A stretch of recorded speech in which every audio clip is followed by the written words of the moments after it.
Coming up now on Animal Outtakes, this white pelican has an incredible story to tell. Rescued, recovered, and ready to be released. That's our Preserve and Protect segment. You will meet a mighty Mastiff, our dog of the week, a gentle giant who cares for those in need, and will take you behind the scenes on very important pets. This week's VI pet, a popular TV weatherman, and his adorable new puppy. That and more right now on Animal Outtakes.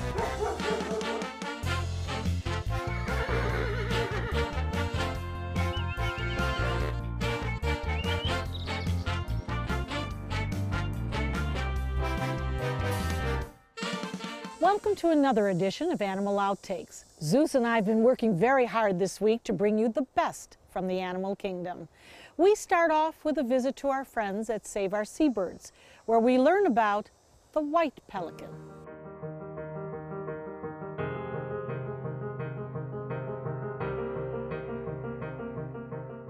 Our good friends at Save Our Seabirds have been rehabilitating birds for almost 35 years. Today, we're going to meet an American white pelican, a true snowbird who shall remain nameless. Let's find out why. These are the white pelicans, the original snowbirds, and as you well know, every winter we get hundreds of these that migrate down from the upper Midwest and spend the winter here in sunny Sarasota and Manatee counties. Here in Florida, we see the brown pelicans year-round. But the white pelicans have a different lifestyle. They are much bigger. They fly great distances, thousands of miles every year for their migration. Their diet changes as they migrate. When they're living up north during the summertime, they eat freshwater fish. Then when they come down here in the wintertime, they live out on our beaches and they eat saltwater fish, and that fattens them up for the flight back north. Speaking of eating habits, there's a big difference between white and brown pelicans, as Dana tells us. The brown pelicans will dive for their fish, where the white pelicans will scoop up their fish and tip like a duck. Like a duck? Yeah, that's basically what they look like. They kind of tip over like dabbling ducks. As you have seen around here, the brown pelicans, they will dive, right into the water to retrieve fish. The white pelicans don't do that. They just swim along and they just dip in and scoop up the fish as they go. And there are some more differences between these birds. The brown pelicans will have 2 to 3 eggs. The white pelicans will have 1 to 2. And with white pelicans, usually one survives. It's definitely the survival of the fittest. Even their flying habits are unique. White pelicans actually fly in a V formation. Brown pelicans, they skim along the water. So every autumn, the white pelicans make the migration from the Midwest to Florida. And some go on to Central and South America. But that's a long trip, and not all the birds are up to the task of flying that distance, as you'll soon see.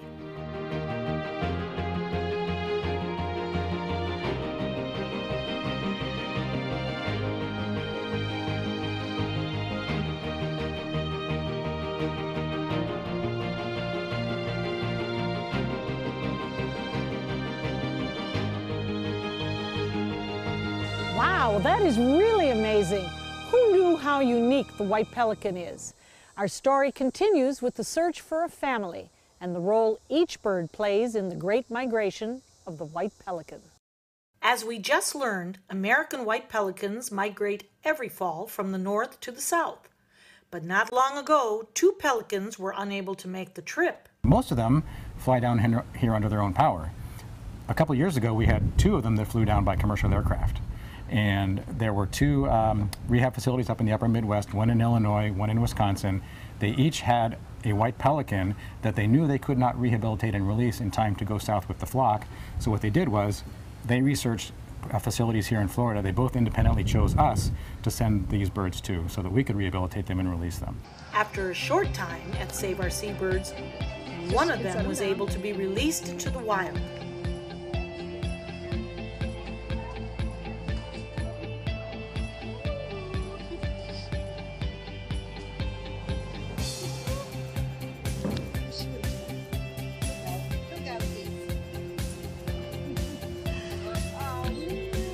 Seeing it return to nature and join an existing flock was a happy day. Yay! But the other bird was not so lucky. This one was stubborn. It wasn't growing his feathers back properly, and so we had to keep it one more year, and now it's finally going to be ready for release. I wondered why a bird wouldn't grow his feathers properly, and Dana offered a possible reason. It could be genetics. That pelican might have not been able to survive in the wild without help from us. They do breed over the summer up north, and that's sort of leads to the reason why this pelican ended up here, because he was a newborn during that summer, and normally he would have developed his feathers and flown with the flock, but for some strange reason his feathers didn't develop properly, and he would not have been ready to fly and would not have made it down here. So that's why he had to come down by either United or Delta Airlines. Thankfully, Saving Our Seabirds was able to save this bird, and he will soon be ready to join the now arriving white pelicans. But there are things you can be aware of to help the white pelicans, and the brown pelicans too. Dana, so many of our audience members remember Sweet Pea. We are so attached to Sweet Pea. But what is more important is how we protect her and the pelicans. And these signs are very simple. They're pictorial. Don't feed scraps. Never cut the line if you hook a pelican. Don't cut it, net it, and call Save Our Seabirds when you see a problem. Now, in the first part, I mentioned that our rescued white pelican has no name, and I wondered if there was a reason. There is a reason. You know Sweet Pea, you know Gabby, you know Rocky, yes, all we of our do. other birds. But our policy in general is if we have a bird that we believe that we can release, that we hope that we can release, we do not give that bird a name, because we don't want to really reinforce any kind of imprinting with that bird. We want to keep that bird as wild as possible. Save Our Seabirds rescues more than 300 pelicans each winter, with the hope of returning them back to the wild whenever feasible. Well, when you see Sweet Pea and pelicans like Sweet Pea, you're well worth the save. The white pelican is protected by the Migratory Bird Treaty Act of 1918, and although it is not currently endangered, habitat loss is the largest known cause of nesting failure. If you see a bird in distress, contact Save Our Seabirds immediately. They will know what to do. One more note about Save Our Seabird, they've gone high-tech. There are now interactive displays at the center that allow you to watch videos on your phone as you walk through the sanctuary. The entire sign itself is the code. And so what you do is, when you come out to Save Our Seabirds, you can download our free app off of either Android or an Apple, right here using our free Wi-Fi. And then once you've got your app loaded on your phone, you can just point your phone or your tablet PC right at this sign, and your device comes to life. So the next time you visit, don't forget to ask about the interactive videos. They're really cool. Still ahead, it's time for an animal adventure. This week, an unusual lizard with a story you will not believe. Don't go away. Yeah, they do use their tail. They'll tail whip, and it hurts. If they get a hold of you pretty good, it will hurt. Stings pretty good, so you want to avoid the tail, the claws, and the mouth. Do you like tacos? Do you like dogs? Do you like burritos? Do you like dogs? Do you like chips? Do you like dogs? Come out to any Papo's Taqueria locations on November 17th and 18th. And for every order, Papo's Taqueria will donate to Dante's Den, providing loving care for dogs whose owners can't be there due to illness, injury, military deployment, or abandonment. Papo's for Pups. Great food for a great cause. For thousands of years, we've been humans' best friend. You've been through a lot, and we've been right there with you. A dog is part of the family, a confidant, and a friend who always knows how to get into your heart. So what happens to our beloved companions when we can no longer care for them? This is why we've created Dante's Den, an innovative, state-of-the-art facility that will provide care for up to 100 dogs. Dante's Den is a community for joyful dogs. Millions of Americans face uncertainty when planning for the future of beloved pets who may well outlive them. Dante's Den is a charitable organization, so in whatever capacity you can, please lend your support so that we may continue this most wonderful work. Dante and I would like to thank you for watching and for also opening up your hearts to our wonderful community of joyful dogs. Learn about the many ways you can become involved by visiting dantesden.org.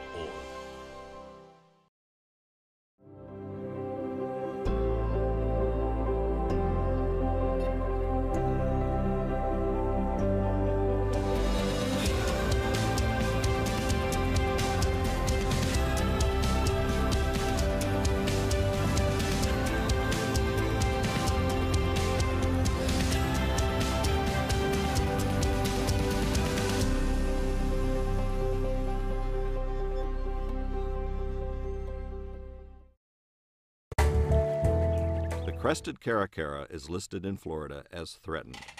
Their numbers have declined due to many factors, including illegal hunting. Help support efforts to eliminate the threat of illegal hunting, not just for birds of prey such as the caracara, but for all wildlife.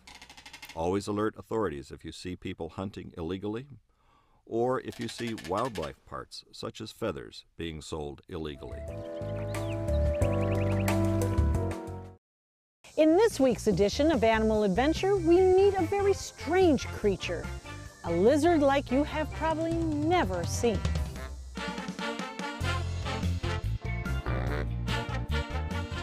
Andrew, I see somebody peeking out right here. Yeah, he knows we're talking about him. This is Aldous. He's our Argus monitor, and he's a monitor from Australia. And one of the things that they're most known for is a tripod, or they'll stand up on their back legs. Now, they actually think that's kind of where they got the name monitor lizard, because they would stand up and they would monitor the savanna or the area. We're going to try to bring him out. We've been doing some training sessions with him, so we have him come out. Now, at first he's really excited and he's hungry and he's running around, so we're going to try to bring him out and get him to stand up for us out here and see how he does. And where would you like me to stand? You can stand right over there, as long as you stay pretty still. His focus is going to be on the food, so that's where most of his attention is going to stand. And he does like, I'm going to warn you now, he likes my shoes. So he does tend to go for my shoes sometimes, so we'll see how he behaves. Come on. Oh, right here. Oh. Well, you got that. Snagged it. Let me grab another piece. Now, is he poisonous? No, he's not. Oh, right here. Up. Come on, settle down. Stand up for me. Up. Oh, a little higher. You gotta work for it. Hey, look at me. Up. Come on. You gotta hold it. There you go. Good boy. Do you want to try now? We'll give we could give it the old college try. All you gotta do is hold it up above his head and make him stand up real high. You gotta put it in front of him first, though, so he sees it. Does he see this? Yep. Down a little lower. Oh, wait, I have to get a better grip on this. Oh, he doesn't like my chicken. What kind of damage could he do to a human? You know, they have one of the more smaller heads. Now, his head is decently sized, and he has some sharp teeth. And so if he bit a hold of you, it would cause, you'd have some bad lacerations. You don't want to get bit. Now, the other thing that you have to worry about with these is they have bacteria in their saliva. And when the food was gone, he quickly lost interest in us.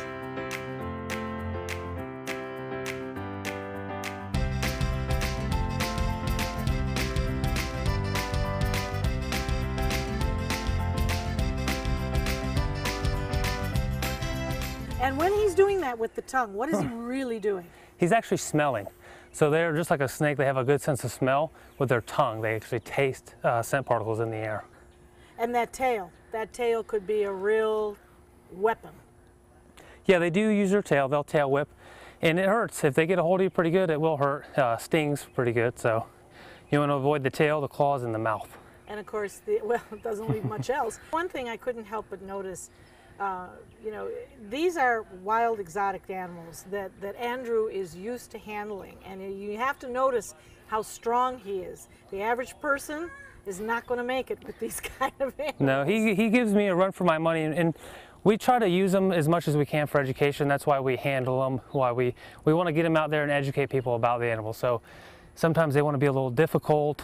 We try not to force too much. If we can handle him, he's already starting to mellow down. Yeah. And it shows him, hey, this isn't, I'm not going to get hurt. We're just, talking. They get pretty used to it after a while. Well, they are wild. and they are not domesticated, and they need to have our respect. And now it's time for a VI pet, a cute little puppy, TV weatherman, and a family where love and support mean everything.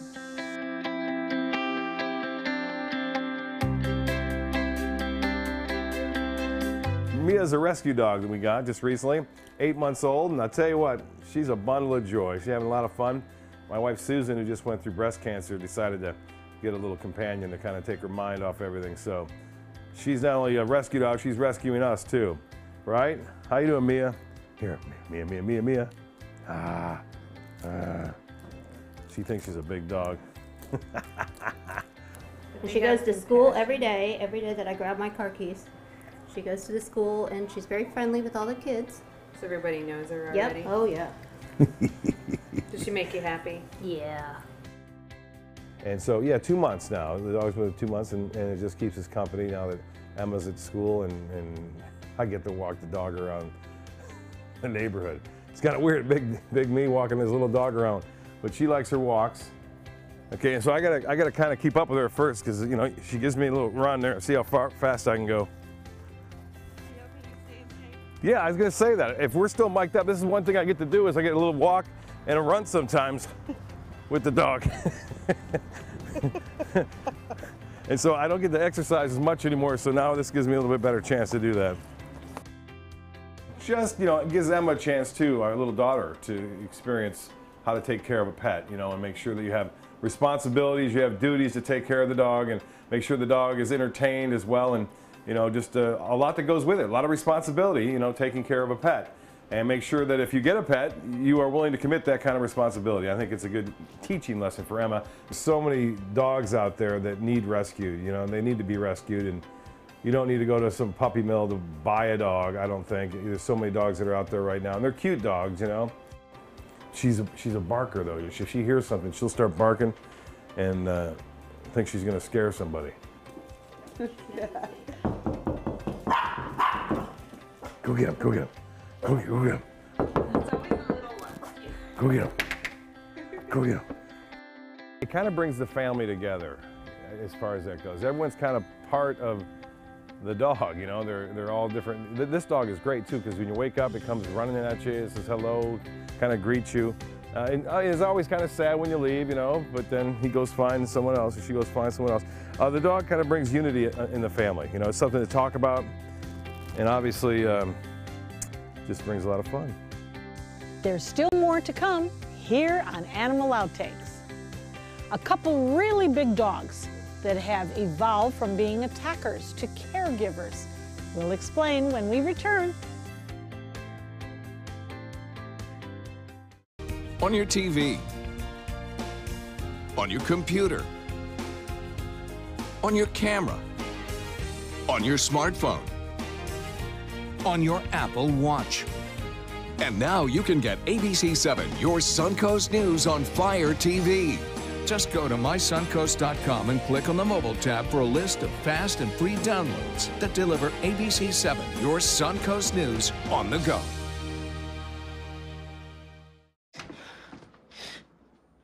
Your daughter just had her first breakup.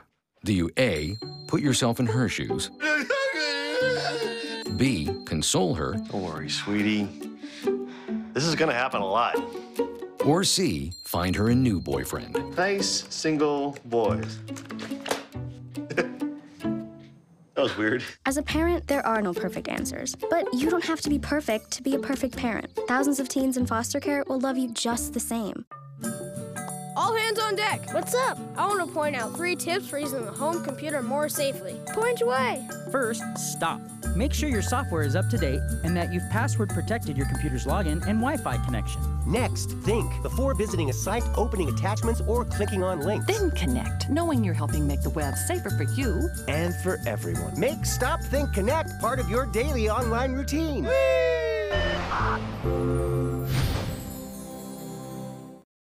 Our next dogs are well known for being affectionate, brave, and loyal.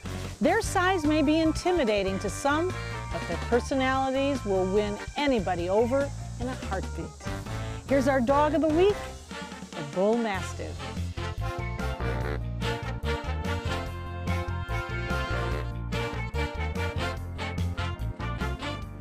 These are Bull Mastiffs. They are Bull Mastiffs. One of the greatest breeds that we have.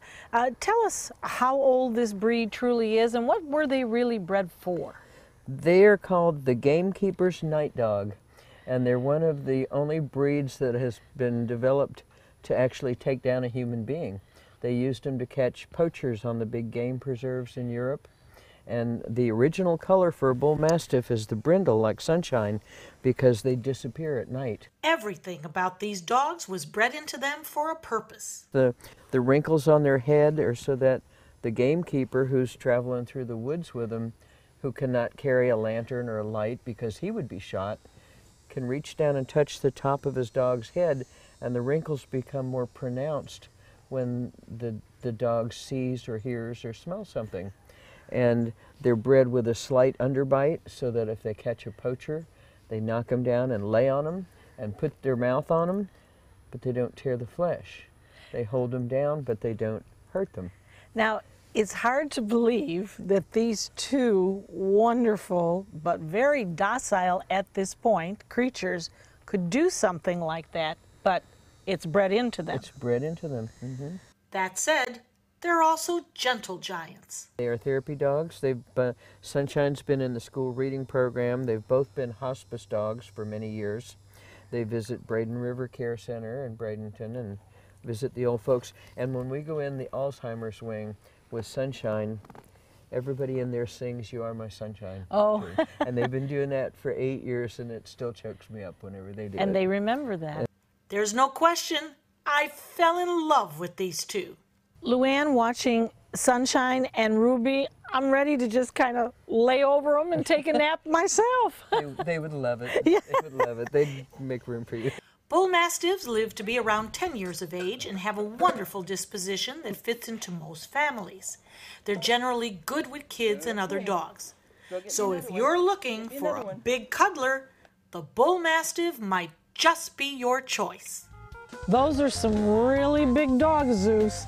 But as soon as you look into their eyes, just like you, they are so caring. And speaking of caring, up next, Dr. Dog with the tip of the week.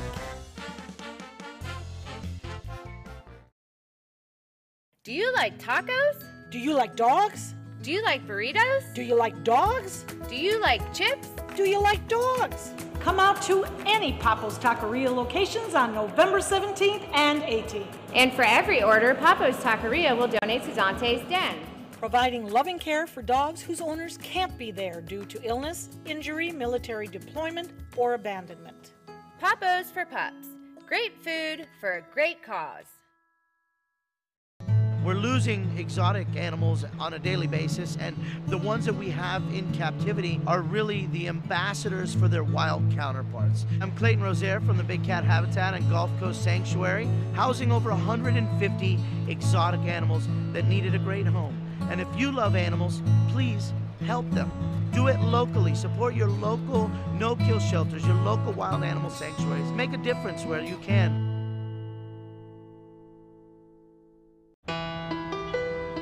You might feel like there's too many problems in the world, or that, you as a 15-year-old, 16-year-old can't really make a difference. It's not always about you. It's not just one person. It's a group. It's a team. Just that simple act is transforming someone else's life. It's one of the best feelings in the world. It'll just make you feel so good about yourself. I'd do anything to convince you just to be a part of this. It's time to upgrade your favorite news app. Now, ABC7's My Suncoast News app is better than ever with a dynamic brand new design that's faster and easier to use. Stay connected with new features that make it easy to submit photos, share stories on Facebook and Twitter, and save stories for reading at a later time. Download our free My Suncoast News app on your mobile device at your app store. ABC7's all-new My Suncoast News app. Just another way we're here for you. Powered by the Eye Associates, providing sight for life. Attention breast cancer survivors. If you experience permanent hair loss or baldness after chemotherapy, you may qualify for a cash award. Thousands of women suffering breast cancer were given a chemotherapy drug without being warned about the possibility of irreversible alopecia. If you or a loved one suffered permanent hair loss after chemotherapy, call 888-622-8732. Time to file a claim is limited. 888-622-8732. That's 888-622-8732. Every week we find an interesting medical tip that might answer a question that you have. Here's Dr. Dog.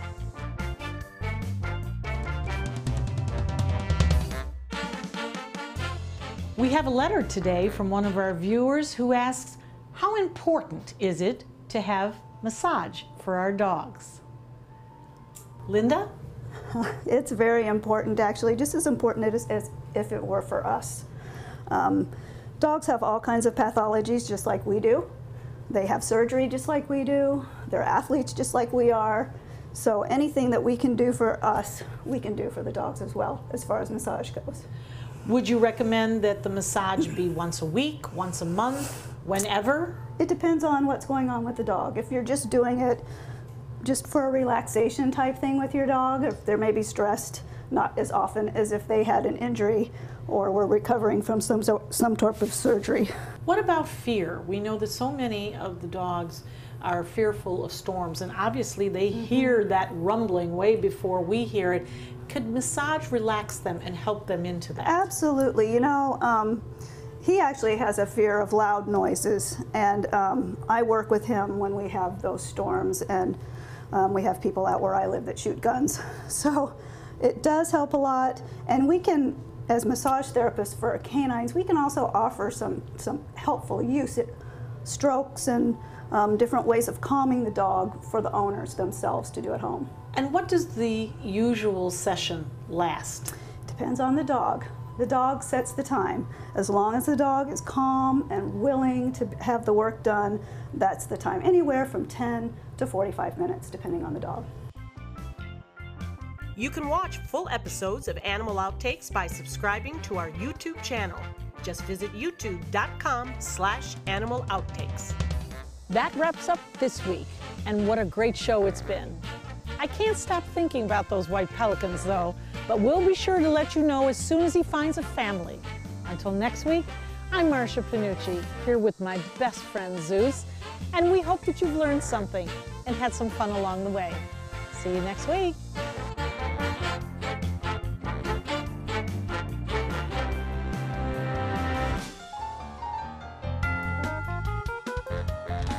And that's one thing I don't particularly care for, is picking up after the dog. That's what you gotta do, you know? The rules. Hers can't be that big though. No, it's not. There we go. The end of the neighbor's lawn. They're fun walking around and running. Look at that gate. The gate's kind of funny, isn't it? She kind of scooters and scammers. You get a short walk today, Mia. Mamma mia, mamma mia, mamma mia.